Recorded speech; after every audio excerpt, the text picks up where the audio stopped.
الله أكبر. الله أكبر.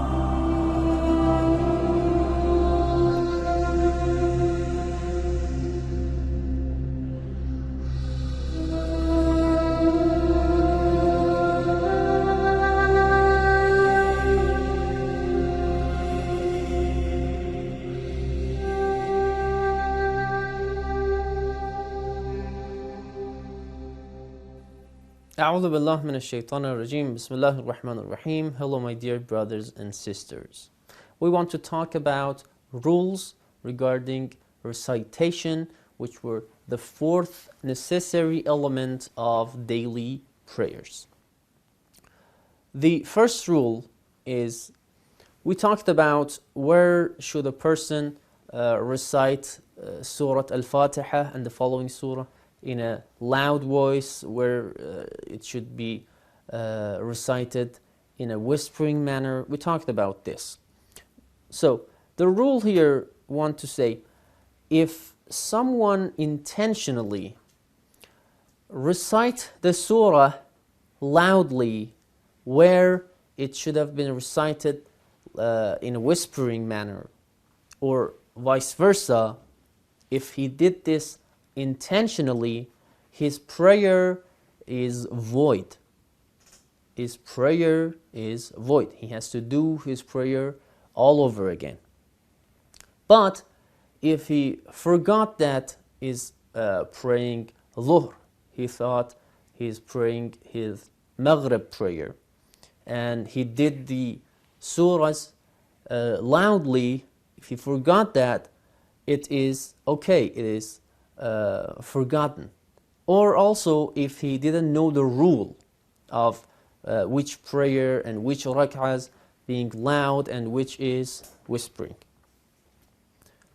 If in the middle of Surah Al-Fatiha he remembers that he should have recite loudly, but he hasn't, he shouldn't start the surah again.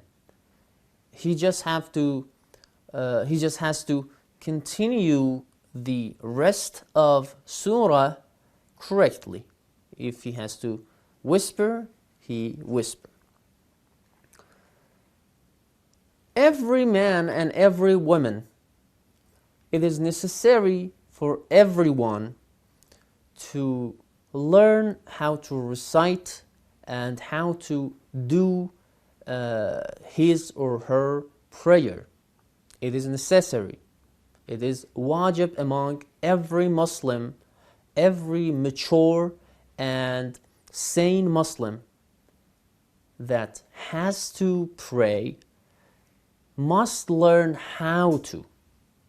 And if he or she cannot recite surahs or dhikrs of his prayer in correct and proper Arabic way, he or she has to do it in any way he can.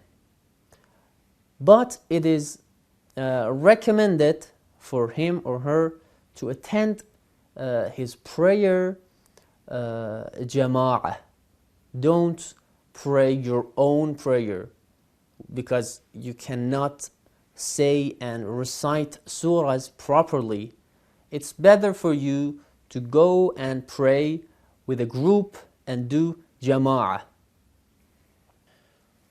If you thought that a word in your prayer, like abduhu in your tashahhud, is pronounced abdahu, and you've been praying like a year, 2 years, 3 years like this, because you thought that the word pronounced it abdahu, but today you learned that it is abduhu. It is not necessary for you to go back and redo all those prayers, because you didn't know that. It is forgiven, and it's not necessary to redo all of your prayers. There are some situations that you shouldn't recite another surah after Surah Fatiha in first two rak'ahs of prayer. The first one is that there is no time for you to finish your prayer before the time. It's like there's only 3-4 minutes until Maghrib, and you're doing your Asr prayer. So if you want to recite a surah after Surah Fatiha in your first rak'ah,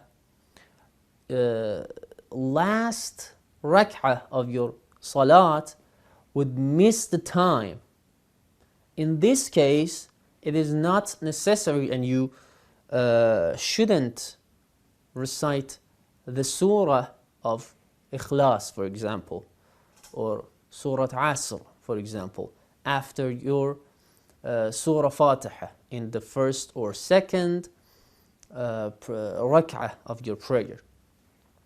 There's another situation that you're afraid if you recite another surah, a thief might mug you, or your car might get carjacked, or a wild animal might attack you, or in any way you might get hurt, you might get injured, you might get robbed, or things like this. In these situations, when you think one of these might happen to you, you can skip the second surah.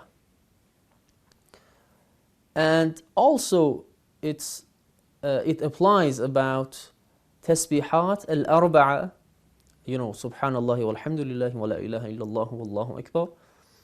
If there is no time for you to finish your prayer,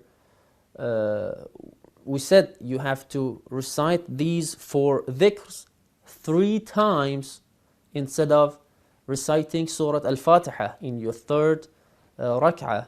But if there is no time, you can do it only once. And also, it is forgiven that if you have something really important and you are in a hurry, you can skip the second surah and don't recite it.